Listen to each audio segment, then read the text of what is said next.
من يهده الله فلا مضل له ومن يضلل فلا هادي له وأشهد أن لا إله إلا الله وحده لا شريك له وأشهد أن محمدا عبده ورسوله يا أيها الذين آمنوا اتقوا الله حق تقاته ولا تموتن إلا وأنتم مسلمون يا أيها الناس اتقوا ربكم الذي خلقكم من نفس واحدة وخلق منها زوجها وبث منهما رجالا كثيرا ونساء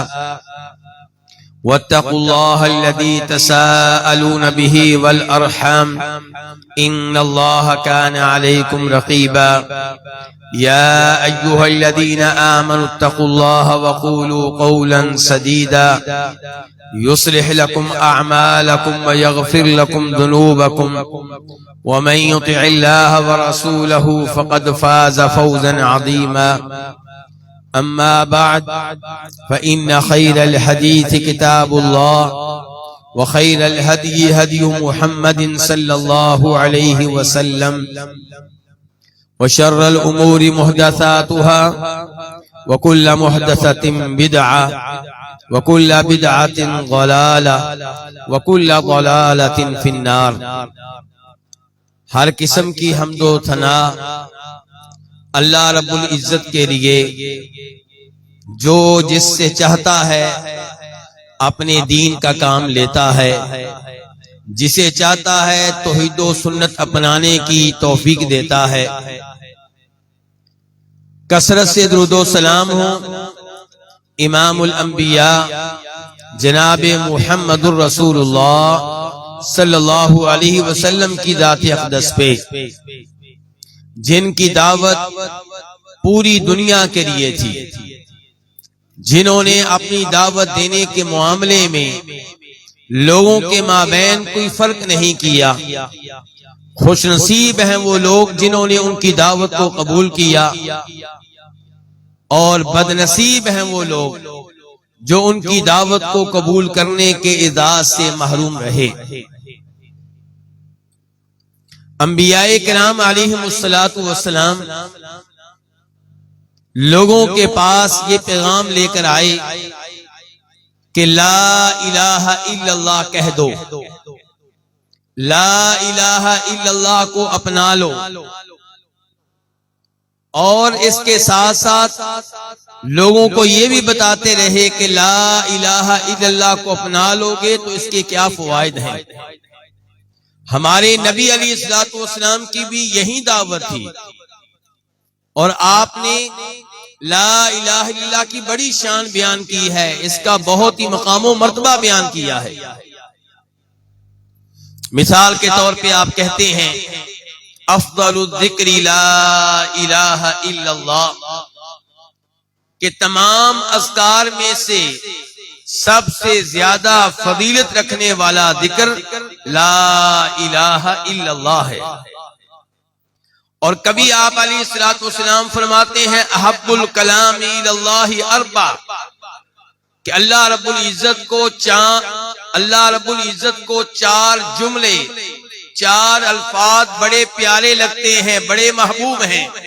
سبحان اللہ والحمد للہ ولا الہ الا اللہ واللہ اکبر۔ اس کا مطلب یہ ہے کہ لا الہ الا اللہ یہ ان چار جملوں میں سے ایک ہے، ان چار کلمات میں سے ایک ہے جو اللہ رب العزت کو بہت ہی محبوب ہے۔ کبھی لا الہ الا اللہ کو جنت کی چابی قرار دیا گیا ہے، تو لا الہ الا اللہ کی بڑی شان ہے۔ خوش نصیب ہیں وہ لوگ جنہوں نے کلمہ پڑھ لیا اور جنت کے حقدار بن گئے۔ لیکن میرا آج کا موضوع لا الہ الا اللہ کے فضائل نہیں ہے، میرا آج کا موضوع لا الہ الا اللہ کے فوائد نہیں ہے، میرا موضوع یہ ہے کہ کیا ہر اس شخص کو لا الہ الا اللہ پڑھنے کا فائدہ ہوگا جو اسے پڑھ لے،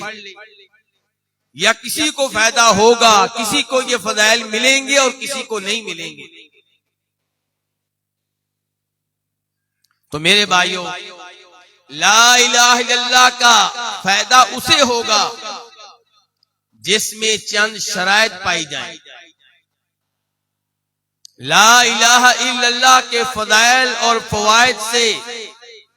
مستفید وہی ہو سکے گا جس میں چند شرائط پائی جائیں گی۔ مجھے اور آپ کو چاہیے کہ ان شرائط پہ غور و فکر کریں اور دیکھیں کہ میں لا الہ الا اللہ پڑھنے کی وجہ سے یہ سمجھتا ہوں کہ میں جنت کا وارث ہوں، لیکن کیا مجھ میں وہ شرائط پائی جاتی ہیں جن شرائط کی موجودگی میں ہی لا الہ الا اللہ کا فائدہ ہوگا، ورنہ اس کا کوئی فائدہ نہیں ہوگا۔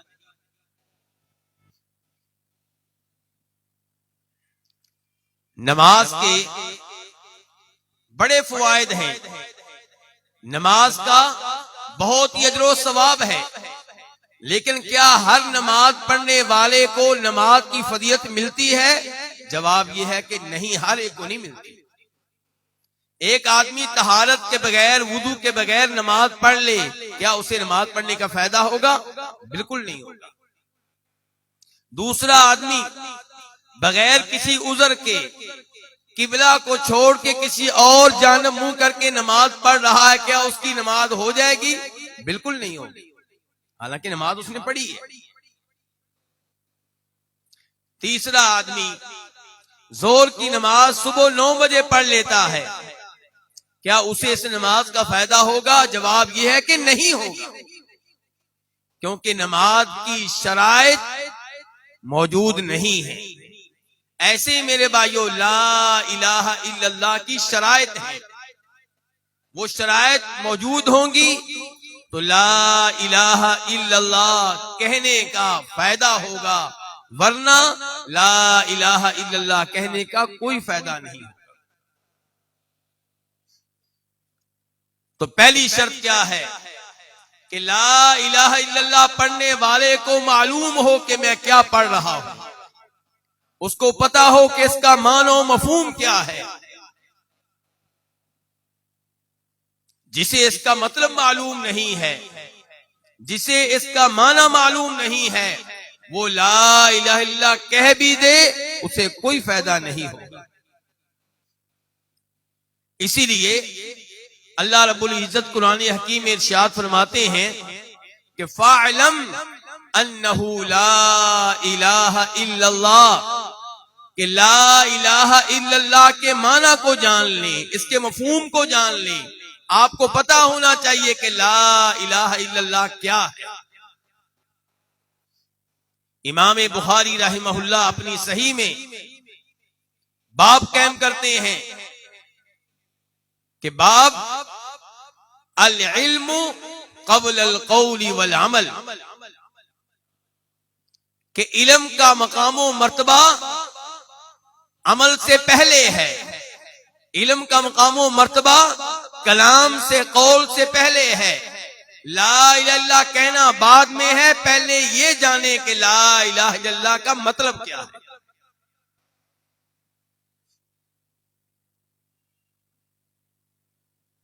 اللہ رب العزت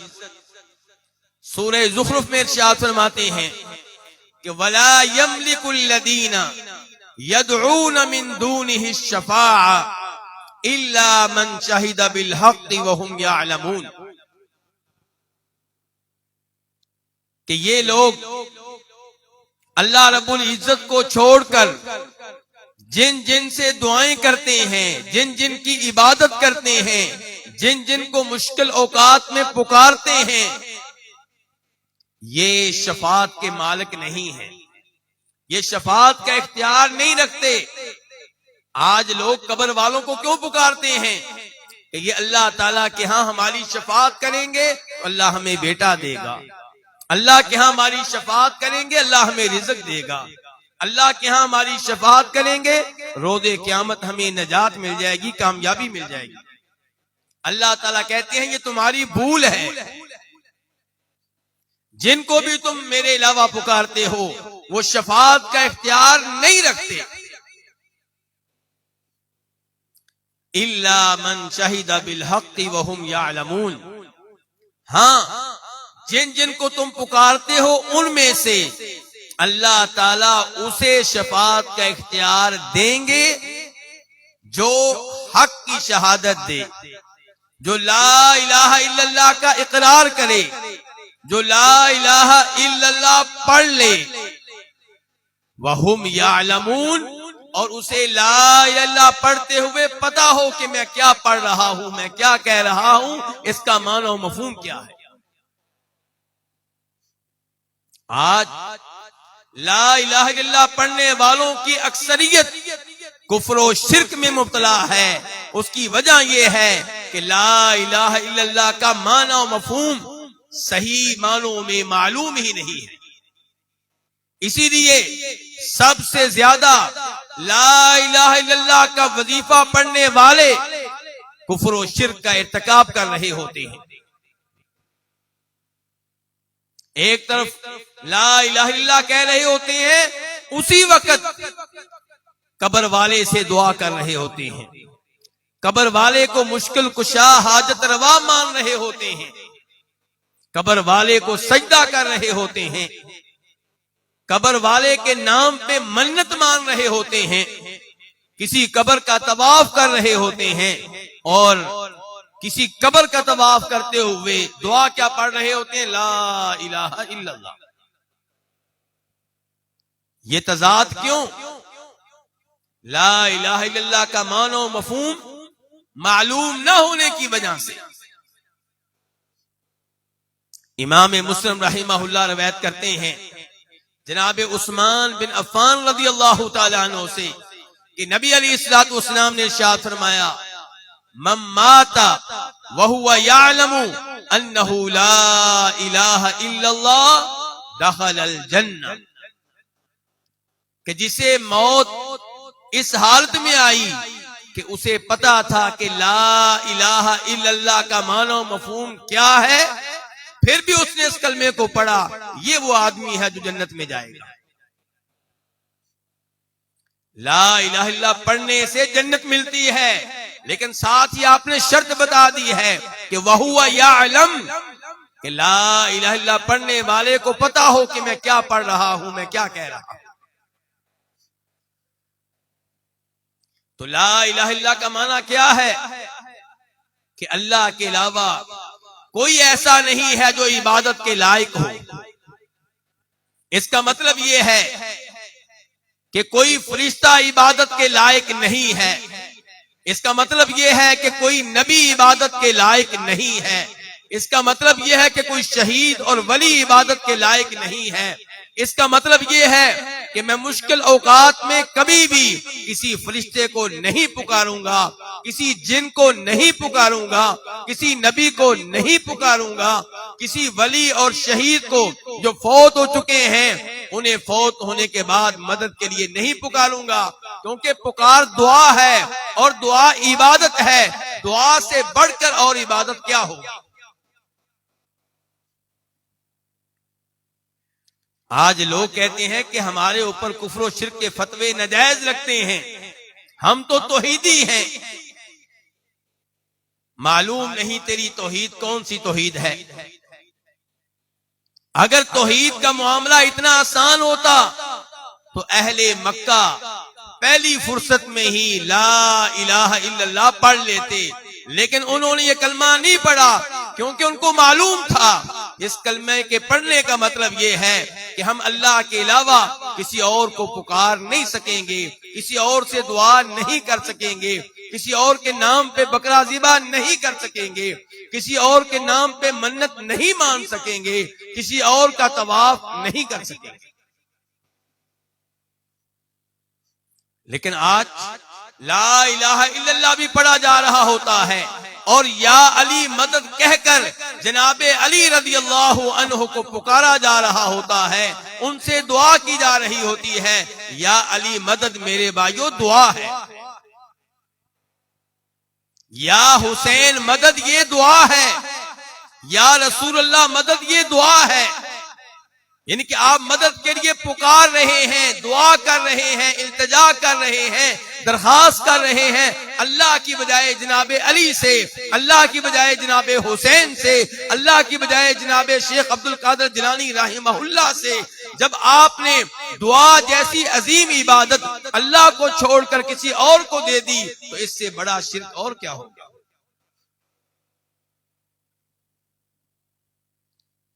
تو لا الہ الا اللہ پڑھنے کا فائدہ اسے ہوگا جو اس کا معنی و مفہوم جانتا ہے، جس کو پتا ہے کہ اس کا مطلب یہ ہے کہ لا الہ الا اللہ، اللہ کے علاوہ کسی کی بھی عبادت نہیں کروں گا، میری ہر دعا اللہ سے ہوگی، میرا ہر سجدہ اللہ کے لیے ہوگا، میرا ہر رکوع اللہ کے لیے ہوگا، میرا ہر جانور اللہ کے نام پہ ذبح ہوگا، میری ہر منت اگر ہوگی تو اللہ کے لیے ہوگی ورنہ نہیں ہوگی۔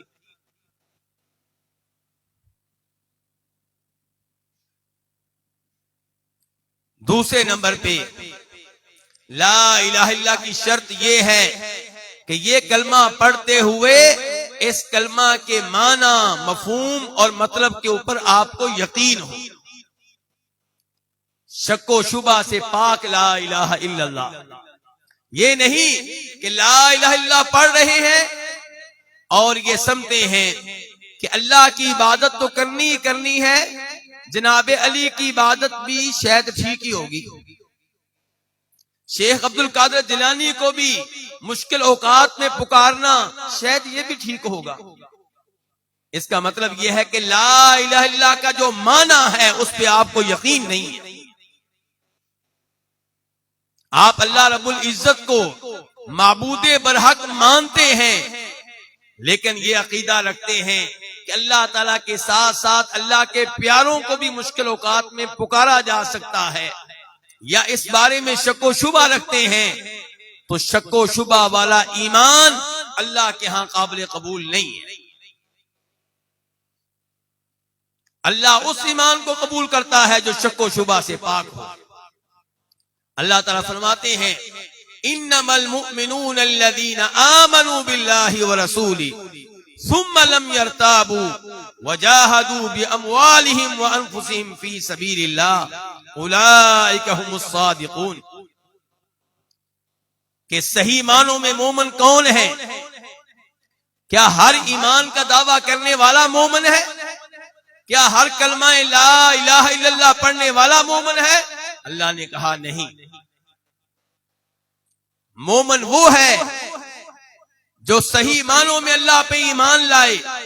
اللہ کے وجود پہ ایمان، یہ نہیں کہ کسی یونیورسٹی سے تعلیم کے نتیجے میں یہ سوچ رکھتا ہو کہ زیادہ امید یہ ہے کہ اللہ ہے، شاید نہ بھی ہو۔ آج کی یونیورسٹیوں میں ایسے بچے سامنے آ رہے ہیں جن کا اللہ کے وجود پہ 100% ایمان نہیں ہے، اور یہ وہ بچے ہیں جنہیں ہم تیار کر رہے ہیں کفر کے لیے، پیسے لگا کر، زیورات بیچ کر، مکان بیچ کر، زمینیں بیچ کر ہم ان کو ایسے اداروں میں بھیجتے ہیں جہاں سے وہ کفر سیکھیں، الحاد سیکھیں، بے دینی سیکھیں، اللہ کا انکار سیکھیں۔ پیسہ کون لگا رہا ہے؟ نماز پڑھنے والا حاجی، روزے رکھنے والا حاجی صاحب، یہ اپنے بچے پہ پیسہ لگا رہا ہے تاکہ اس کو ایسے ادارے میں بھیجوں جہاں سے کفر سیکھے، کیونکہ یہ تو سادہ گاؤں میں رہتا ہے، اللہ پہ اس کا ایمان ہے۔ تو اب میں نے اس کو کہاں بھیجنا ہے؟ اعلیٰ تعلیم کے لیے بھیجنا ہے۔ کہاں؟ لاہور میں، کراچی کی فلاں یونیورسٹی میں، اسلام آباد کی فلاں یونیورسٹی میں، ماسکو میں، لندن میں، جہاں پڑھانے والے پروفیسر یا غیر مسلم ہوں یا غیر مسلموں والی سوچ رکھتے ہوں، جو صبح و شام اللہ کی ذات کے بارے میں شکوک و شبہات کا اظہار کریں، نبی علیہ الصلوۃ والسلام کی ذات کے اوپر اعتراضات وارد کریں، قرآن کریم کے اوپر اعتراضات وارد کریں، تھوڑا سا اشارہ کر دیا، بس بچے کے دل میں شک داخل کرنے کے لیے اشارہ کر دینا کافی ہے۔ جب آپ کا بچہ جدید یونیورسٹی میں پڑھ رہا ہے، میں ایک مثال دوں گا بس جو واضح مثال ہے، تو صبح و شام کیا کہا جائے گا کہ دوسری شادی ظلم ہے پہلی عورت پہ. دوسری شادی کیا ہے؟ پہلی عورت پہ ظلم ہے. اب آپ کے بچے نے 4 سال کی تعلیم میں یہ سبق یاد کر لیا اور اس پہ 100% ایمان لے آیا. اب جب مولوی کہے گا کہ اللہ کے رسول علیہ الصلوۃ والسلام کی 11 بیویاں تھی تو بچے کے ذہن میں کیا آئے گا کہ اللہ کے رسول کون تھے؟ سوچئے ذرا، سوچئے. اس کا مطلب یہ ہے کہ نعوذ باللہ نبی علیہ الصلوۃ والسلام بہت بڑے ظالم تھے. انا للہ و انا الیہ راجعون. جب آپ کا بچہ صبح و شام ان جدید یونیورسٹیوں میں یہ تعلیم لے گا کہ مرد و عورت بالکل برابر ہیں، ان کے حقوق میں کوئی فرق نہیں ہے، پھر قرآن کی یہ آیت پڑھے گا کہ عورت کی گواہی مالی معاملات میں مرد سے عادی ہے، تو وہ کہے گا یہ کیسی عجیب کتاب ہے، اس میں تو عورتوں پہ ظلم ہے، یہ تو عورتوں کے ساتھ زیادتی ہے. اب بجائے اس کے کہ وہ یہ کہے کہ جو مجھے اصول پڑھایا گیا تھا وہ غلط ہے، وہ قرآن کی آیت میں شک و شبہ کا اظہار کرے گا اور ایمان کی دولت سے محروم ہو جائے گا. اپنے بچوں کی فکر کریں کہ آپ کے بچے کہاں تعلیم لے رہے ہیں. ڈاکٹر بنانے کے شوق میں، انجینئر بنانے کے شوق میں انہیں کہیں کفر کے حوالے نہ کر دیں، ایمان کی دولت سے محروم نہ کر دیں. یاد رکھیے گا آپ کے گاؤں کی وہ بوڑھی عورت جسے اپنا نام لکھنا نہیں آتا، وہ آپ کے اس بیٹے سے 1000 درجے بہتر ہے جسے اللہ رب العزت کے اوپر 100% یقین نہیں ہے. تو ایمان شک و شبہ سے پاک ہونا چاہیے. لا الہ الا اللہ پہ آپ کا ایمان شک و شبہ سے پاک ہو. اللہ تعالیٰ کہتے ہیں مومن وہ ہیں جو اللہ پہ ایمان لائے، اللہ کے رسول پہ ایمان لائے، ثم لم یرتابوا، پھر کسی قسم کے شکوک و شبہات میں مبتلا نہیں ہوئے. اولئک هم الصادقون، یہ دعوی ایمان میں سچے ہیں، یہ لا الہ الا اللہ پڑھنے کے معاملے میں سچے ہیں، کیونکہ انہیں کوئی شک و شبہ نہیں ہے.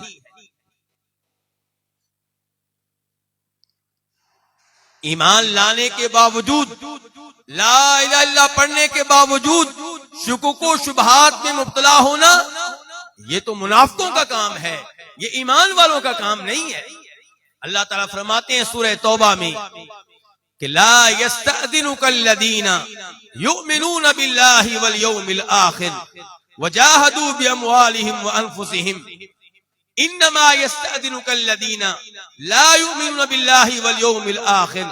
وارتابت قلوبہم فہم فی ریبہم یترددون. کہ آپ سے جہاد کی رخصت مانگنے والے کون ہیں؟ تبوک کی لڑائی میں ہم حاضر نہیں ہو سکتے، یہ اجازت لینے والے کون ہیں؟ فرمایا کوئی مومن آپ کے پاس اجازت لینے کے لیے نہیں آئے گا، کیونکہ ہر مومن چاہتا ہے کہ میں اللہ کی راہ میں جان دے دوں. یہ جو آپ سے رخصتیں مانگ رہے ہیں، کلمہ پڑھنے والوں میں سے جو آپ سے اجازتیں مانگ رہے ہیں کہ میں بیمار ہوں، میرا یہ عذر ہے، میرا یہ عذر ہے، فرمایا یہ وہ لوگ ہیں جن کا اللہ کے رسول پہ ایمان نہیں ہے. ورتابت قلوبہم، اور ان کے دل اللہ کے تعلق سے، آپ اے اللہ کے رسول آپ کے تعلق سے شکوک و شبہات سے بھرے ہوئے. تو اللہ تعالیٰ نے ان 2 آیات میں بتا دیا کہ ایمان والوں کا ایمان پختہ ہوتا ہے، اس میں شکوک و شبہات کے لیے کوئی جگہ نہیں ہوتی. شکوک و شبہات ان کے دلوں میں ہوتے ہیں جو منافق ہوتے ہیں، جن کا اللہ کے رسول پہ صحیح معنوں میں ایمان نہیں ہوتا. جناب ابو ہریرہ روایت کرتے ہیں نبی علیہ الصلوۃ والسلام سے کہ آپ نے ارشاد فرمایا اشہد ان لا الہ الا اللہ وانی رسول اللہ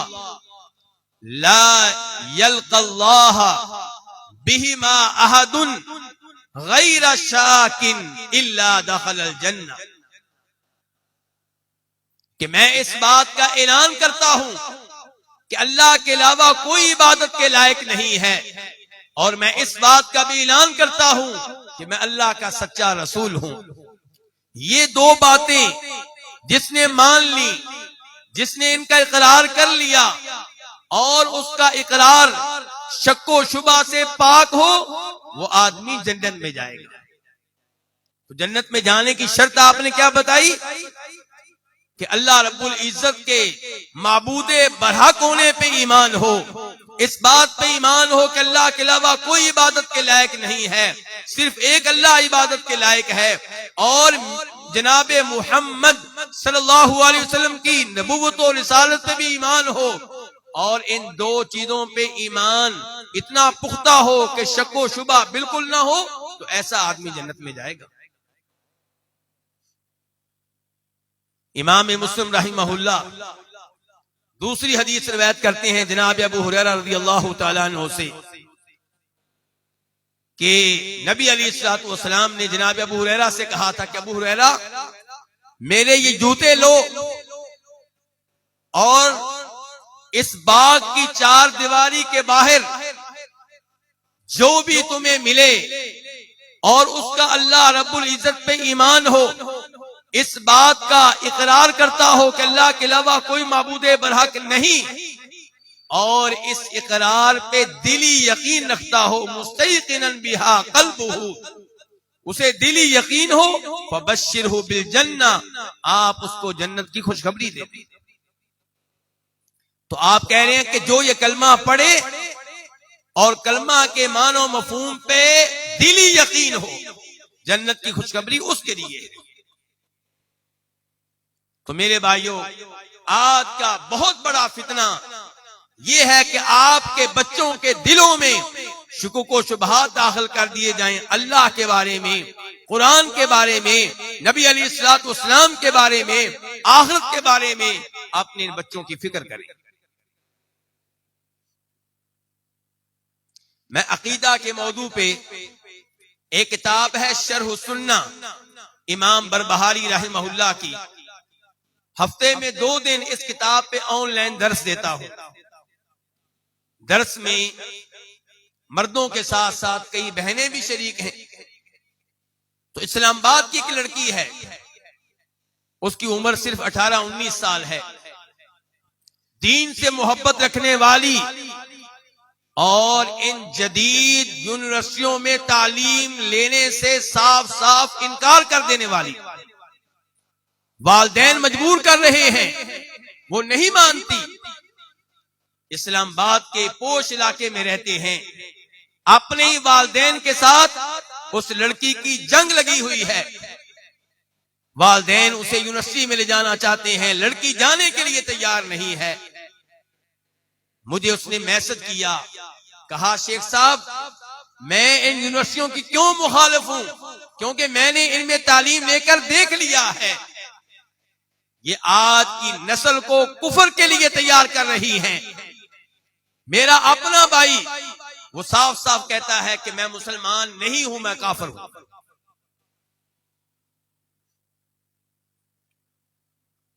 اور والدین نے مجھے اور میری بہن کو ایک کمرہ دیا ہوا ہے، اس کمرے میں جو میری بہن رہتی ہے میرے ساتھ، میری شدید دشمن ہے دین کی وجہ سے۔ صورتحال یہاں تک ہے میں اس سے اتنی تنگ ہوں کہ اونچی آواز سے میوزک لگائے گی، مجھے کمرے سے باہر جانا پڑتا ہے، میں بار سین میں جا کے بیٹھ جاتی ہوں، جب اس کا دل بھر جاتا ہے میوزک بند کرتی ہے، پھر میں گھر میں واپس آتی ہوں۔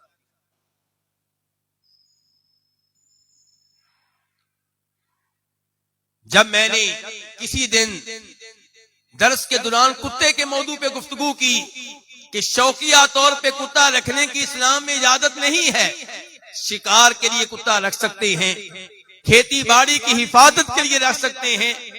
مویشیوں کی جانوروں کی حفاظت کے لیے رکھ سکتے ہیں، شوقیہ طور پہ کتا رکھنے کی اسلام میں اجازت نہیں ہے۔ اس نے کہا شیخ صاحب مجھے بتائیں میں کدھر جاؤں، میرے گھر میں کتا ہے، میں نے نکالنے کی کوشش کی ہے، گھر والے میری بات نہیں سنتے۔ اس لڑکی کی باتوں سے معلوم ہوتا ہے کہ اسے گھر والے پاگل سمجھتے ہیں، یہ آج کے زمانے میں کیسی باتیں کر رہی ہے، جبکہ وہ لڑکی صحیح معنوں میں دین کی طالب علم ہے۔ صرف میرے درس میں نہیں، بہت سے مشائخ کے درس میں آن لائن حاضر ہوتی ہے، باقاعدہ دین کا علم گھر بیٹھے لے رہی ہے۔ تو میرے بھائیوں، لا الہ الا اللہ پڑھنے کا فائدہ تب ہوگا، نمبر ایک آپ کو پتا ہو کہ لا الہ الا اللہ کا معنی کیا ہے، نمبر دو آپ کا یہ ایمان، آپ کا لا الہ الا اللہ پہ ایمان یقین پہ مبنی ہو، شکوک و شبہات سے پاک ہو۔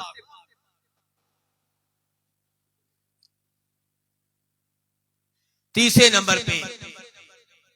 آپ لا الہ الا اللہ کا معنی جانتے ہیں، اس پہ یقین بھی رکھتے ہیں، لیکن تیسری شرط یہ ہے کہ اسے قبول کریں، اقرار کریں، اعتراف کریں، اعلان کریں کہ لا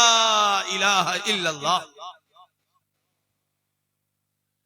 اگر آپ یہ اعتراف نہیں کرتے، آپ اس کے تقاضوں کو قبول نہیں کرتے، تو لا الہ الا اللہ پڑھنے کا فائدہ نہیں ہوگا۔ نبی علیہ الصلوۃ والسلام کے چچا ابو طالب لا الہ الا اللہ کا معنی ہم سے بہتر جانتے تھے، لا الہ الا اللہ کے معنی پہ یقین بھی تھا،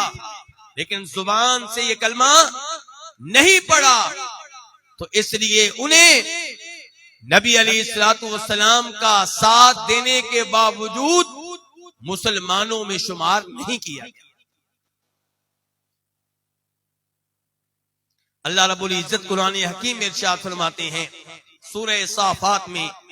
احشر الذین ظلموا وازواجهم وما كانوا يعبدون من دون الله فاهدوهم الى صراط الجحیم وقفوهم انهم مسئولون۔ روز قیامت اللہ تعالیٰ کہیں گے کہ ان ظالموں کو، کفر و شرک کا ارتکاب کرنے والوں کو اور ان جیسوں کو جمع کر دو، اور جس جس کی اللہ کے علاوہ عبادت کرتے تھے اسے بھی لے آؤ، اور ان سب کو جہنم کی آگ کی طرف بھیج دو۔ اللہ رب العزت آگے چل کر اس کا سبب واضح طور پہ بیان کرتے ہوئے کہتے ہیں کہ انہم کانوا اذا قیل لهم لا الہ الا اللہ یستکبرون ویقولون اِنَّا لَتَارِكُوا آلِهَتِنَا لِشَاعِرٍ مَجْنُونٍ، کہ یہ وہ لوگ ہیں کہ جن سے جب دنیا میں کہا جاتا تھا لا الہ الا اللہ کی شہادت دے دو، اس کا اعتراف کر لو، اس کی گواہی دو، تو وہ انکار کر دیتے تھے، لا الہ الا اللہ کے معنی و مفہوم کو قبول نہیں کرتے تھے، بلکہ اس نبی کے بارے میں جو لا الہ الا اللہ کی دعوت دیا کرتا تھا کہتے تھے یہ تو شاعر ہے، یہ مجنون ہے، اس کے کہنے پہ ہم اپنے معبودوں کو کیوں ترک کر دیں۔ اس سے یہ بھی پتا چلا کہ مشرکین مکہ کو معلوم تھا، قریش کے سرداروں کو معلوم تھا کہ لا الہ الا اللہ پڑھنے کا مطلب یہ ہے کہ صرف ایک اللہ کی عبادت ہوگی، کسی اور کی عبادت نہیں ہوگی، اس لیے وہ لا الہ الا اللہ پڑھنے سے انکاری تھے، اسے قبول نہیں کرتے تھے۔ وہ کہتے تھے اجعل الآلہۃ الہا واحدا ان ھذا لشیء عجاب، یہ تمام معبودوں کو چھوڑ کے کہتا ہے ایک ہی معبود ہے، یہ کتنی عجیب بات کرتا ہے۔ اور آج کا مشرک، آج کا قبر پرست، وہ لا الہ الا اللہ کا وظیفہ بھی پڑھ رہا ہوتا ہے، کفر و شرک کا ارتکاب بھی کر رہا ہوتا ہے، لیکن وہ لوگ دوغلے نہیں تھے، کفر پہ تھے تو پکے کفر پہ تھے، لا الہ الا اللہ پڑھنے سے انکاری تھے۔ تو لا الہ الا اللہ پڑھنے کا فائدہ اسے ہوگا جو اس کلمے کا معنی و مفہوم جانتا ہے، جسے اس کلمے پہ یقین ہے، اور جو اس کے معنی و مفہوم کو قبول کرتا ہے، زبان سے کہتا ہے کہ اشہد ان لا الہ الا اللہ، میں شہادت دیتا ہوں کہ اللہ کے علاوہ کوئی معبود برحق نہیں۔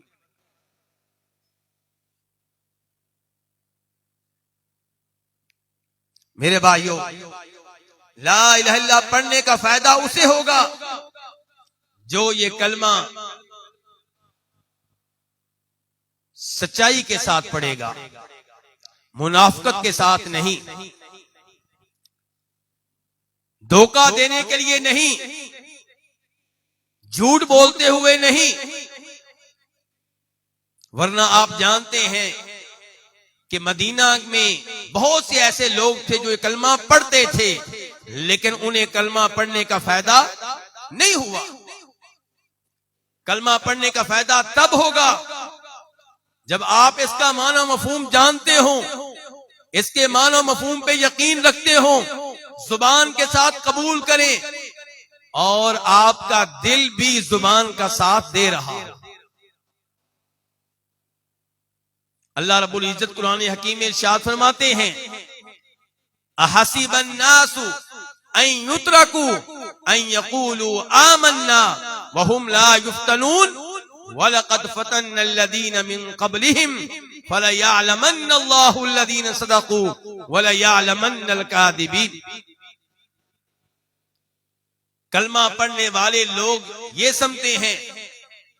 کہ انہوں نے کلمہ پڑھ لیا، ایمان اپنا لیا، مسلمان ہونے کا اعلان کر دیا، اب ان پہ کوئی مصیبت نہیں آئے گی، اب کوئی پریشانی نہیں آئے گی، اب کوئی ٹینشن نہیں آئے گی، اب کوئی بیماری نہیں آئے گی۔ اللہ کہتے ہیں نہیں نہیں، میرا یہ نظام نہیں ہے۔ ایمان والے میرے بھائیوں سن لیجئے، اللہ تعالیٰ کہہ رہے ہیں میرا یہ نظام نہیں ہے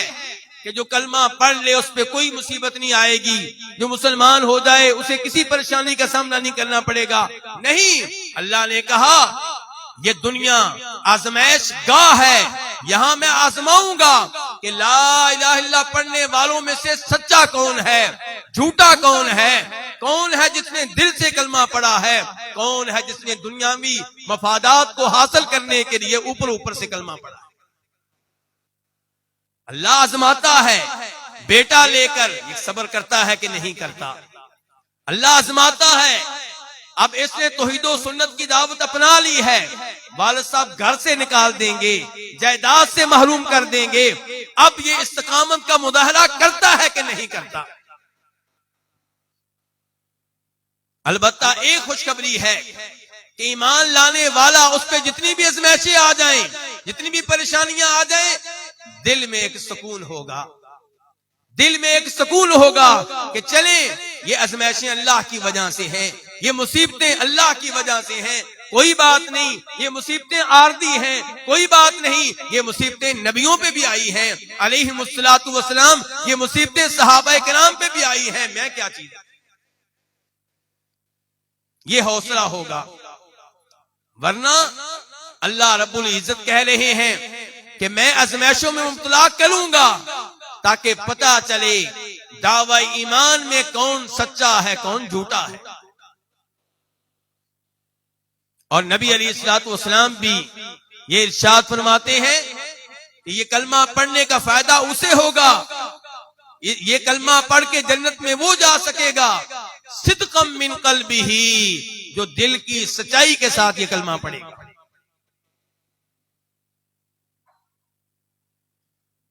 تو میرے بھائیوں، لا الہ الا اللہ کی یہ کئی شرائط میں نے آپ کے سامنے رکھ دی ہیں، موضوع کافی لمبا ہے تو میں اسی پہ اکتفا کرتا ہوں اور یہ گزارش کرتا ہوں کہ لا الہ الا اللہ کے معنی کو سمجھیں۔ ایک ہے کہ آپ نے کہہ دیا کہ اللہ کے علاوہ کوئی معبود برحق نہیں، ایک یہ ہے کہ اچھی طرح آپ کو پتا ہو اس کا مطلب کیا ہے۔ عام لوگوں کی تو یہ صورتحال ہے، اسی مسجد میں ابھی کئی لوگ موجود ہوں گے جو کہیں گے کہ لا الہ الا اللہ کے علاوہ کوئی معبود نہیں ہے، اور اگر میرے جیسے کسی طالب علم نے کہہ دیا کہ معبود تو بہت ہیں، ہندو گائے کی عبادت کرتے ہیں وہ معبود ہے، عیسائی عیسیٰ علیہ السلام کی عبادت کرتے ہیں وہ معبود ہوئے، اور جو جناب علی کو پکارتا ہے رضی اللہ تعالیٰ عنہ وہ انہیں معبود مان رہا ہے، تو ہم کیوں کہتے ہیں کہ لا الہ الا اللہ، اللہ کے علاوہ کوئی معبود نہیں، معبود تو بہت ہیں؟ تو کئی لوگ ایسے ہیں جن کے پاس کوئی جواب نہیں ہوگا، اور یہ وہ لوگ ہیں جو لا الہ الا اللہ کا معنی صحیح معنوں میں نہیں جانتے۔ تو معنی کیا ہے میرے بھائیو اس کا؟ کہ لا الہ الا اللہ، اللہ کے علاوہ کوئی سچا معبود نہیں ہے، جھوٹے معبود بہت ہیں۔ اللہ کے علاوہ کوئی ایسا نہیں ہے جو عبادت کا حقدار ہو۔ عبادت کا حقدار ایک اللہ ہے۔